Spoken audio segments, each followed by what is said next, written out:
নতুন গরুকে ডাঁসে কামড়ায় বেশি, তো নতুন গরুকে ডাঁসে কামড়ায়। আর নতুন যখন এসেছি, তো কথা হচ্ছে যে নতুন এলাকায় একটু অজ করতে ভয় লাগে। নতুন এলাকা, নতুন মাহৌল, এরা কেমন অজ পছন্দ করবে না করবে নাকি একটু ভয়টা লাগে না? নতুন বেটি ছেলে যখন বিয়ে হয়ে যায় তখন খুব কাঁদে। কেনে কাঁদে ফের জানেন? ফুচ করেছেন? আমি একজন লোকেরা ফুচ করেছেন, তোরা কিছু তোরা তো ফোন করে একটা বিয়ে করলি, তো তোরা কাঁদছিস কেনে? কইছে কাঁদছি কেনে জানো?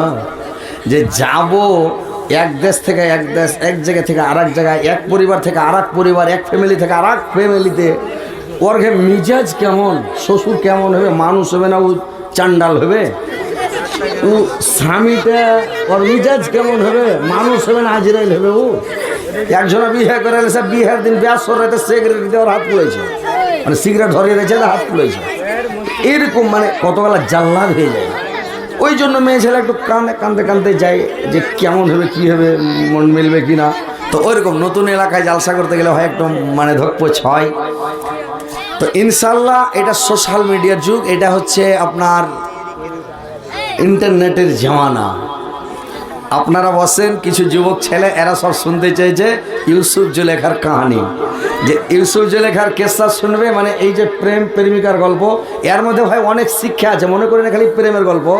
আল্লাহ কোরআনের মধ্যে 114টা সূরা মানে দিয়েছেন, কিন্তু সূরা ইউসুফের মধ্যে কাহারুর কথা নেই, খালি সূরা ইউসুফ আর ইউসুফেরই ঘটনা, ইউসুফের জুলেখারই কাহিনী, বুঝতে পারছেন? আর যত নবীর কাহিনী কেসা আছে তার মধ্যে সবচাইতে উত্তম ঘটনা, উত্তম কাহিনী, উত্তম কেসা হয়েছে ইউসুফ আলাইহিস সালামের, বুঝতে পেরেছেন? মানে এর মধ্যে অনেক শিক্ষা আছে। যুবতীরাকে খালি হুঁশিয়ারি করার লেগে, বুঝতে পেরেছেন, যাতে এরা সতর্ক হয়ে যায়। তো ইনশাল্লাহ আপনারা জায়গাটা নেন, না তো পরে পয়সা মরে যাবেন। বসে দিয়ে চলে আসেন, আগে দিয়ে আসেন, না যাইতে পারবেন না জায়গা পাইবেন না, তো ওঠি বসে যান, বসে যান, বসেন। এই মা বোনেরা তোমরা বসো, বসো, ফাটাফাট বসো, বসো বসো, সব বসো, ওদিকে বসো, ফটো ভিডিও করো, ওঠে বসো, বসে যান, একদম বসে যান।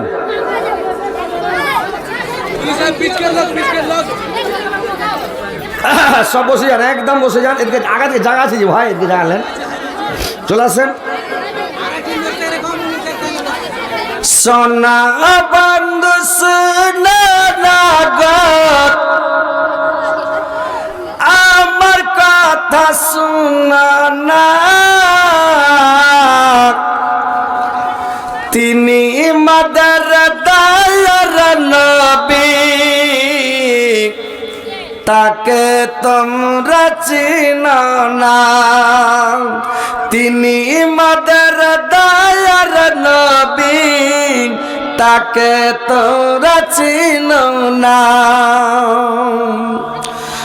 দয়ার নামে ওহদ প্রান্তক ধর্ম যুদ্ধ করেছে, কাফেররা নবীজিকে পাথর ছড়া মেরেছে, কাফেররা নবীজিকে পাথর ছড়া মেরেছে। আহা তোমরা মেরো লাগো নবীজিকে মেরো না, তিনি মাদার দায়ার নবী, তাকে তোমরা চিনো না, তিনি মাদার দায়ার নবী, তাকে তোমরা চিনো না। দয়ার নবী বনে বনে, দয়ার নবী বনে বনে শরাইতান ছাগল, কাফেররা দেখে বলতো এটা একটা পাগল, কাফেররা দেখে বলতো বনের একটা পাগল। পাগল নয় গো পাগল নয়, পাগল নয় গো পাগল নয়, সে আল্লাহর প্রেমের দিওয়ানা। তিনি মদের দয়ার নবী, তাকে তোমরা চিনো না। তিনি মদের দয়ার নবী, তাকে তোমরা চিনো না।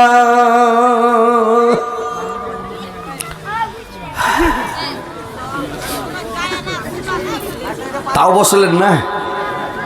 আহা, ওই কেউ একটা গরু কিনে লেসে লেসে এড়ে রে তোকে কিনু, তখন এড়াটা কইতো হামজো শুননো,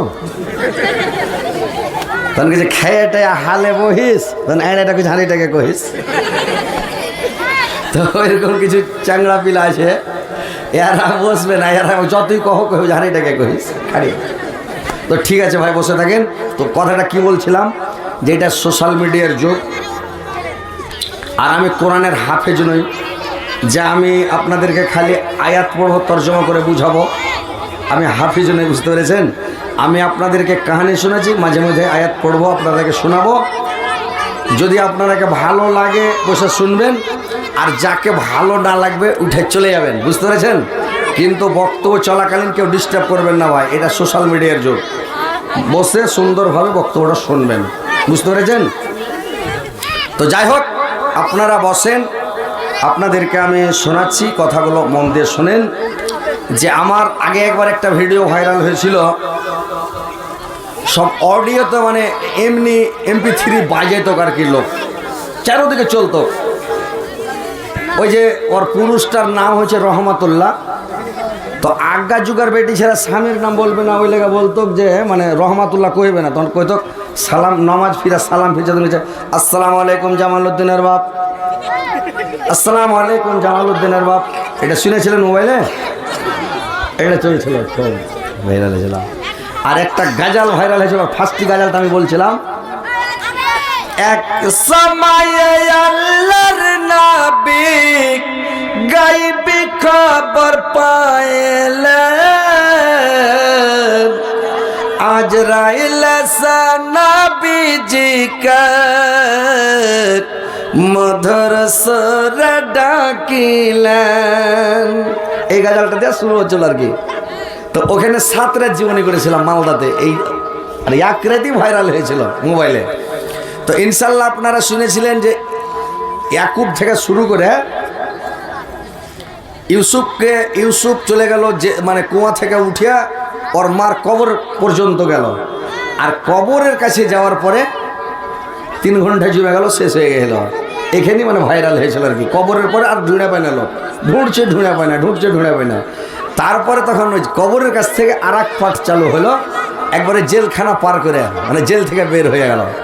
তারপরে আর এক পাঠ চালু হলো, জেলের পর থেকে যখন প্রধানমন্ত্রী হয়ে গেল আর খাদ্যমন্ত্রী হয়ে গেল ইউসুফ আলাইহিস সালাম, ওখান থেকে নিয়ে একদম লাস্ট পর্যন্ত আর বাপ মার সাথে মিলা পর্যন্ত, এরকম 3টা পার্ট 3 রাত লাগবে বললো। মানে শুনতে গেলে 3 রাত লাগবে, 3 থেকে 9 ঘন্টা লাগবে শুনতে হবে।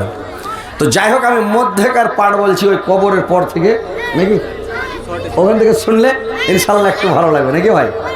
তাইলে ইনশাল্লাহ যুবক যুবতী বয়স্ক সবাই মানে বুঝতে পারবে যে কী জিনিস।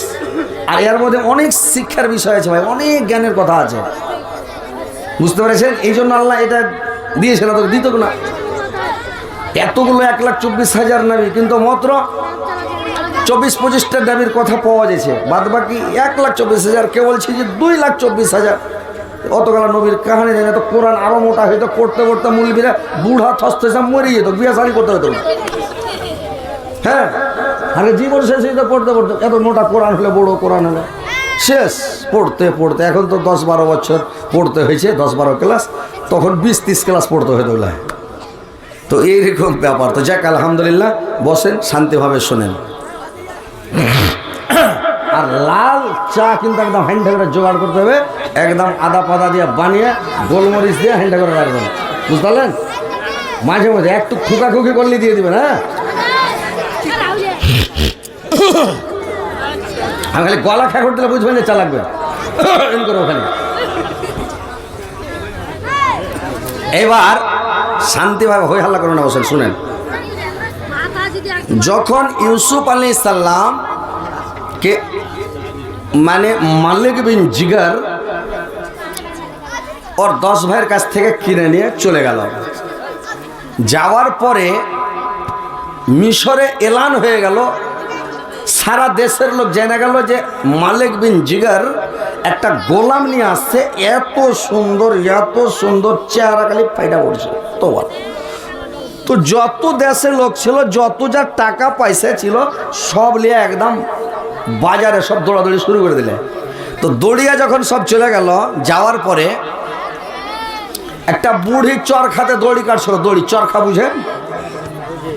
চ্যাংড়া পিলা বুঝবে না, বয়স্ক লোকেরা বুঝবে চরখা কাকে কহে। মানে একটা ওই তলে ঘুর না থাকবে, মানে পাইয়া থাকবে, আর সুতা লেপটা খালি দিবে ঘুরি আর সুতা পাকাবে। তো ওগুলা বুড়া লোক করতে হয়, এখন চ্যাংড়া পিলা পারবে না, হারাও পারবো না। হারা দেখেছি পাকাইতে, কিন্তু হারা পাকাইনি না। ঢেরাটা আলাদা, ঢেরা তো 4খান ডান্ডা থাকছে, আর ওটা চাক্কা থাকে চরখিটা। তো ওই চরখির 2 ফুট সুতালিয়া বুড়িটা দড়িয়ে চলে ঝেপেছে কিনে নেবো। কয়েন কিনার কত মন পাইবে? 20 টাকায় হবে। মালিক বিন জিগার খুব চালাক মানুষ, বিজনেসম্যান। ও বলছে বাজারে যদি নিয়ে যায় তো বাজারে মানে বেশি দাম পাওয়া যাবে না, ন্যায্য দাম যেটা ওটাই পাওয়া যাবে। আর যদি বাড়ি নিয়ে যায় যেটা চাহবো ওইটাই দিবে লোক। এই বাড়ি নিয়ে চলে গেল। মালিক বিন জিগার যখন ইউসুফকে বাড়ি নিয়ে চলে গেল, আজিজ মেসের ওর বাড়ি যায় মালিক বিন জিগারকে বলে দিলে যে যত দাম লাগাবে লাগাই, ওর ডবল দাম আমি দেবো, কিন্তু আমি নেব যত দাম লাগে। 1 লাখ লাগালে আমি 2 লাখ দেবো, 3 লাখ লাগালে 6 লাখ দেবো, ডবল দেবো। মালিক বিন জিগার বলছে কাম বনে গেছে, লাগা দাম সব লাগাইছে। ও ডবল দাম দিয়া আজিজ মিশর কিনে নিয়ে বাড়ি চলে গেল। তো বাড়ি যখন নিয়ে চলে গেল ইউসুফকে, তো ইউসুফকে নিয়ে যাওয়ার পরে জুলেখাকে বলল, আরে জুলেখা, আমি বাজার থেকে এই যে একটা গোলাপ কিনে নিয়ে আনলাম, আমাদের কোন সন্তান নাই রে জুলেখা, আমাদের কোন ছেলে পিলে না, কেউ নাই রে জুলেখা। এই ছেলেটাকে তুমি মানুষ করা, ভবিষ্যতে ছেলেটা আমাদের কাজ দিবে রে জুলেখা। জুলেখা ইউসুফকে সন্তান রূপে গ্রহণ করল। এবার ইউসুফকে সন্তান রূপে গ্রহণ করে তাকে মানুষ করতে লাগলো, বড় করতে লাগলো, খিলাতে পিনাতে লাগলো। এবার ইউসুফ আলাইহিস সালামকে ভালো ভালো ড্রেস দেয়, ভালো ভালো খাবার দেয়, ভালো ভালো পরার দেয়। এবার সুন্দর সুন্দর খাবার দেয়। ইউসুফ আলাইহিস সালাম আস্তে আস্তে বড় হয়ে গেল। ইউসুফ আলাইহিস সালাম যখন জুলেখার বাড়ি গেল, ভাইরে আমার জুলেখার ইতিহাস একটু শুনালেন, তারপর আপনারাকে বলছি। জুলেখা অন্য রাষ্ট্রের অন্য একটা বাদশার বেটি, একটাই বেটি বাদশার। জুলেখা যখন বড় হলো, তো জুলেখা বড় যখন হয়ে গেল, সাবালিকা যখন হয়ে গেল, একদিন রাত্রে জুলেখা স্বপ্নে দেখল ইউসুফ আলাইহিস সালামকে স্বপ্নে দেখল। তো ইউসুফ আলাইহিস সালামকে স্বপ্নে দেখার পরে মনে ভাবলে আর সাথে আমার বিয়ে হয়ে যাক। আর বিয়ে হয়েছে, স্বপ্নে দেখার পরে জুলেখার স্বপ্ন ভেঙে গেল, চেতন হয়ে গেল। আর যেমন চেতন হয়ে গেল, ঘুম ভেঙে গেল, জুলেখা লাগলো চিল্লিয়া চিল্লিয়া কানতে লাগলো। সব বাড়ির দৌড়িয়েছে রাইতে, আধা আধির রাত 12টা 1টা রাতে যদি একটা মেয়ে ছেলে কানতে লাগে তো সব দৌড়াইবে না? কি হলো চল দেখি। দৌড়িয়ে যাইছে, কি হয়েছে? কিচ্ছু কহে না, খালি কেনে গেছে। কি হয়েছে? কানছে, খাওয়া নাই দাওয়া নাই, সব সময় কানছে, খালি কানছে, কিন্তু কয়ে না যে আমি ইউসুফকে স্বপ্নে দেখেছি এরকম একটা সুন্দর চ্যাংড়ার সাথে আর বিয়ে হয়েছে, এই কথাটা বলে না, কানছে।